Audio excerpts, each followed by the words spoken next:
ప్రియమైన దేవుని పిల్లలారా, ప్రభువైన యేసుక్రీస్తు వారి పేరట మీ అందరికీ వందనాలు. ప్రభువు పేరట మీ అందరికీ శుభములు, దీవెనలు కలుగునుగాక. ఈ ఉదయకాలం పరిశుద్ధ గ్రంథం నుండి దేవుని వాక్యాన్ని చదువుకుందాం. ఆదికాండము 28వ అధ్యాయము 15వ వచనాన్ని చదువుకుందాం. ఇదిగో నేను నీకు తోడయ్యుండి నీవు వెళ్ళు ప్రతి స్థలమందు నిన్ను కాపాడుదును. దేవుడు తన మాటలు మన కొరకు దీవించునుగాక. ఆమేన్. ప్రియమైన దేవుని పిల్లలారా, మన ప్రయాణాల్లో దేవుని దీవెన కావాలా? ఇక్కడ మనకు అటువంటి దీవెనలు ఉన్నాయి.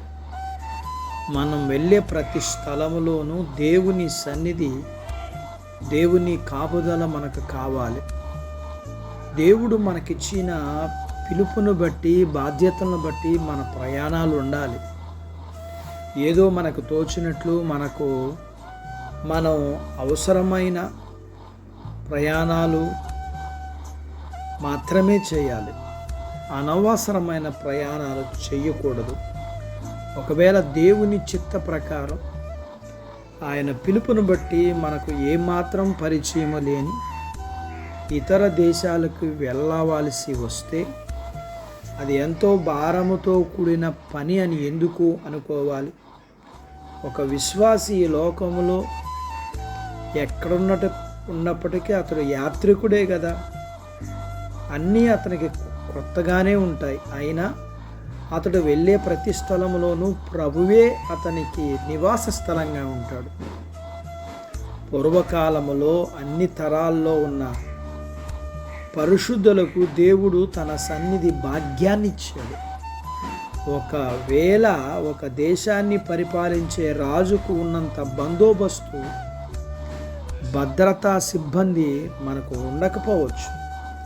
అయితే నిన్ను కాపాడుదునని ప్రభువు మనతో వాగ్దానం చేశాడు కాబట్టి మనకు ఏ అపాయము రాదు.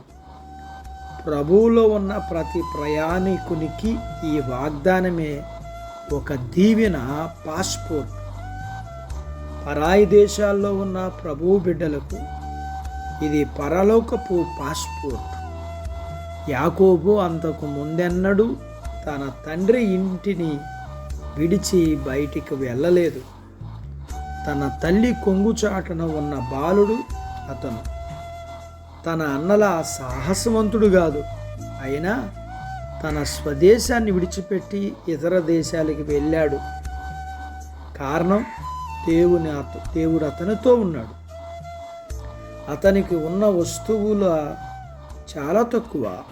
తనతో పరిచారకులు ఎవరూ లేరు. అయితే దేవుని కాపుదల అనే ఉన్నతమైన బాడీగార్డు సహాయముతో అతడు ప్రయాణం చేశాడు. ఇంత గొప్ప కాపుదల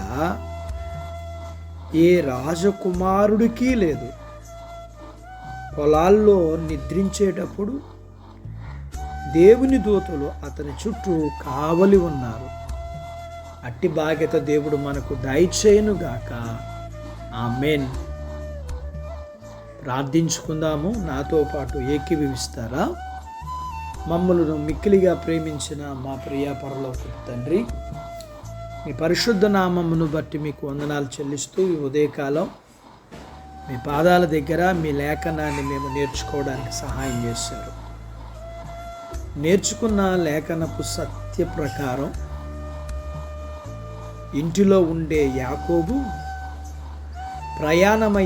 ప్రయాణములో వేరే చోటకి వెళ్ళే స్థలాల దగ్గర అతనికి మీరు తోడైనట్లుగా మాకు కూడా మీరు తోడుగా ఉంటానని వాగ్దానం చేస్తున్నారు. మేము మా జీవితాల్లో మీ తోడును కలిగి మీరు మాకు తోడుగా ఉండే దేవుడివి, ఎన్నడూ విడవని ఎడబాయని దేవుడివి. అందును బట్టి మీకు వందనాలు చెల్లిస్తూ మీ పిల్లలను దీవించమని, చిన్న బిడ్డలను, యవనస్తులను, వృద్ధులను, స్త్రీలను, పురుషులను దీవించమని, వారి చదువులు, ఆరోగ్యాలు, ఉద్యోగ ప్రయత్నాల్లో విజయాలు, ఉద్యోగాలలో ప్రమోషన్స్, చేతి పనులు, వ్యాపారాలు, పొలాలు, పశువులను దీవించమని, వివాహాలు కాని వారికి అవ్వటానికి, గర్భఫలములు లేకున్న వారికి ఇమ్మని, గర్భం కలిగిన వారికి సుఖమైన ప్రసూతి ఇమ్మని, ప్రసూతైన తల్లి పిల్లలకు ఆరోగ్యాలు ఇమ్మని, మీ పిల్లల అవసరతలు, సమస్యలు, బలహీనతలు, రుణాల నుంచి విడిపించి మీ పిల్లల్ని మీరు దీవించి ఆశీర్వదించమని యేసు ప్రభు వారి పేరట స్తుతించి ప్రార్థించి అడిగినవన్నీ పొందుకొని ఉన్నాము తండ్రి. ఆమెన్. దేవుడు మిమ్మల్ని దీవించునుగాక. ఆమెన్.